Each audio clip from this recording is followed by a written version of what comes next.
Hi friends, आप देख रहे हैं मेरा यूट्यूब चैनल लीगल गुरु और मैं एडवोकेट राम सूर्य यादव। हम इस समय बात कर रहे हैं सेक्शन 17 भारतीय साक्ष्य अधिनियम की धारा 17 के बारे में, जो एडमिशन के बारे में बात करती है, स्वीकृतियों के बारे में बात करती है। तो धारा 17 जो एडमिशन के बारे में बात करती है, स्वीकृतियों के बारे में बात करती है, उसके परिभाषा के बारे में हम पिछले लेक्चर में जान चुके हैं और ये तीसरी लेक्चर होगी भारतीय साक्ष्य अधिनियम की धारा 17 की, जिसमें हम जानेंगे कि किस प्रकार से स्वीकृतियों को न्यायालय एक्सेप्ट करता है। या धारा 17 जो है धारा 115 के समान यह धारा भी तथ्य की बातों के संबंध रखती है, तथ्य के बातों से ही संबंध रखती है। जैसे एविडेंस की धारा 115 केवल तथ्य की बातों से ही संबंधित है, उसी तरह से एविडेंस एक्ट की धारा 17 भी तथ्यों की बातों से ही संबंध रखती हैं। तो इस प्रकार ये दोनों धारा 115 और धारा 17 में ये समानताएं हैं।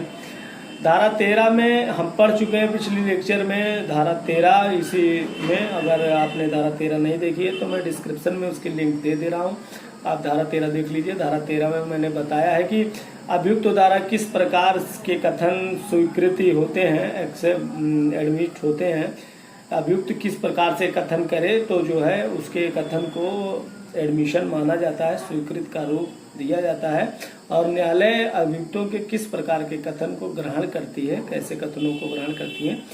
जैसे मैंने 13 में बताया था, हल्के से बता देता हूँ कि पुलिस के सामने जो स्वीकृतियाँ की जाती हैं, एडमिशन किया जाता है, वो मान्य नहीं होता अभियुक्त के द्वारा। तो धारा 13 में मैंने डिटेल से इस बारे में बताया कि अभियुक्त द्वारा किस प्रकार के कथन को स्वीकृत किया जाता है। तो आप इसको देख सकते हैं कि और न्यायालय उसको ग्रहण करती है, किस प्रकार की स्वीकृतियों को जो अभियुक्त के द्वारा किए जाते हैं न्यायालय ग्रहण करती है। ये हम धारा 13 में पिछले लेक्चर में बता चुके हैं। अगर आपने नहीं देखा है तो प्लीज़ देख लीजिए। अगर मेरे चैनल पर आप नए हैं तो चैनल को सब्सक्राइब जरूर कर लीजिए। जो ये सिस्टम है एविडेंस एक्ट का, हर धारा से एक दूसरी धारा कनेक्ट है और एक धारा को जानने के लिए दूसरी धारा के बारे में जानना बहुत जरूरी हो जाता है। तो इसलिए मैं अपनी हर लेक्चर में उस धारा के बारे में ज़रूर बता देता हूँ सीरियल वाइज। तो जैसे हम चल ही रहे हैं, सेक्शन 1 से 17 तक अभी हम पहुँच पाए हैं। तो बीच बीच में और जिन सेक्शनों को मैंने टच किया है, आईपीसी के, सीआरपीसी के और एविडेंस के ही, मैं बताता चलता हूँ कि किन सेक्शनों को मिलाकर अगर पढ़ा जाए तो बेहतर जानकारी हमको मिल सकती है। इस तरह स्वीकृति के प्रकार के बारे में अगर हम बात करें तो स्वीकृति 2 प्रकार की होती थी, अप्रारूपिक स्वीकृति और दूसरी जो है वो प्रारूपिक स्वीकृति है। स्वीकृति के 2 प्रकार होते हैं। तो प्रारूपिक स्वीकृति के बारे में अगर हम बात करें पहले, तो जो प्रारूपिक स्वीकृति है वो महत्वपूर्ण स्वीकृति है। तो इसी के बारे में हम पहले बात करें। ये प्रारूपिक स्वीकृति जो है वो 4 प्रकार की होती है। 4 प्रकार से इसको समझा जा सकता है और एक्ट में भी ये 4 प्रकार की दी हुई है कि अप्रारूपिक स्वीकृति और प्रारूपिक स्वीकृति के बारे में। तो प्रारूपिक स्वीकृति जो है वो 4 प्रकार की होती है, जिसको हम इस प्रकार जान सकते हैं।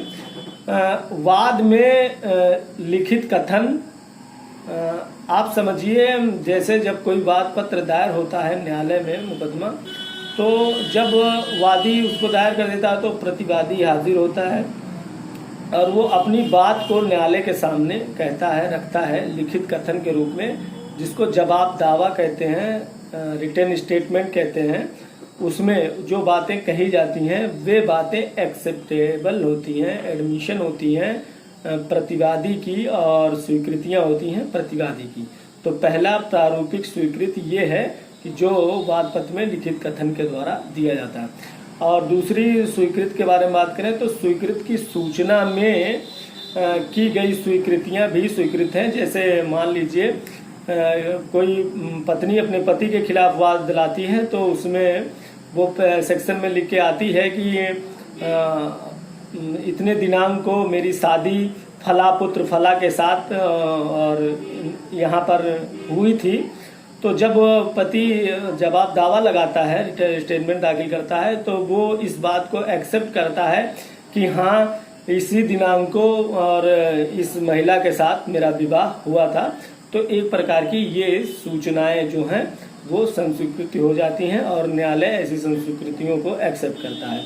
कार्रवाई के दौरान पक्षकार के अधिवक्ता द्वारा किया गया कथन, जब न्यायालय में कार्रवाई चल रही हो और अधिवक्ता महोदय द्वारा, उनके वकील के द्वारा कोई बात कही जा रही है कार्रवाई के दौरान पक्षकार के, और पक्षकार उसमें हाँ भर लेता है कि हाँ ये सही है, तो इसको भी जो है स्वीकृति मान लिया जाता है कि यह भी पक्षकार की स्वीकृति है।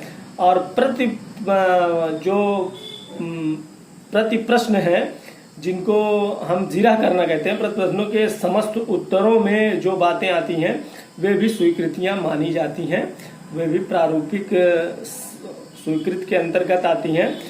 जब कोई किसी न्यायालय पर कोई गवाही होती है और गवाह अपनी बातों को कह ले जाता है तो दूसरे पक्ष के वकील साहब आते हैं और वो उससे जो है परिप्रश्नों पूछते हैं, उसी जो उनका स्टेटमेंट होता है, जो उनकी गवाही होती है, उसी को पढ़कर वो वकील साहब उनसे जीरा करते हैं और तब जो है जो बातें सामने निकल कर आती हैं जीरा के बारे में, जो पक्षकार बताता है उसे भी स्वीकृति के अंतर्गत ही मानते हैं और न्यायालय ऐसी स्वीकृति को भी एक्सेप्ट करता है। तो ये 4 प्रकार से प्रारूपिक स्वीकृतियां हो गई। अब अगर हम बात करें अप्रारूपिक स्वीकृति के बारे में, तो सभी अन्य कथन, इन चारों के अलावा वे सारे कथन जो किसी भी समय किए गए, चाहे वो झगड़े के दौरान किए गए या मारपीट के दौरान किए गए या किसी से बातचीत के दौरान जो है बात करते करते कोई बात कह दी गई कि अमुक व्यक्ति द्वारा यह कहा गया, तो ऐसी सारी स्वीकृतियां जो अन्य इन चारों को छोड़कर जो अन्य के द्वारा की जाती हैं, ऐसी सारी स्वीकृतियों को हम ये कह सकते हैं निश्चित रूप से कि यह स्वीकृतियां अप्रारूपिक स्वीकृति है। अप्रारूपिक स्वीकृति में सबसे पहले जो है पक्षकार के विरुद्ध जो है ये स्वीकृति ग्राह्य है, इस बात को हमको ध्यान देना होगा। और न्यायालय जो है पक्षकार के विरुद्ध ही इसको ग्राह्य करता है अप्रारूपिक समितियों को, स्वीकृतियों को, किंतु पक्षकार जो है उसके जो पक्ष में कदापि नहीं, जैसे जो पक्षकार है उसके पक्ष में ये ग्राह्य नहीं है, उसके विपक्ष में, उसके विरुद्ध जब इसे पेश की जाती हैं तभी ये ग्राह्य होती हैं। इसके बारे में और डिटेल से हम आगे की लेक्चर में जानेंगे।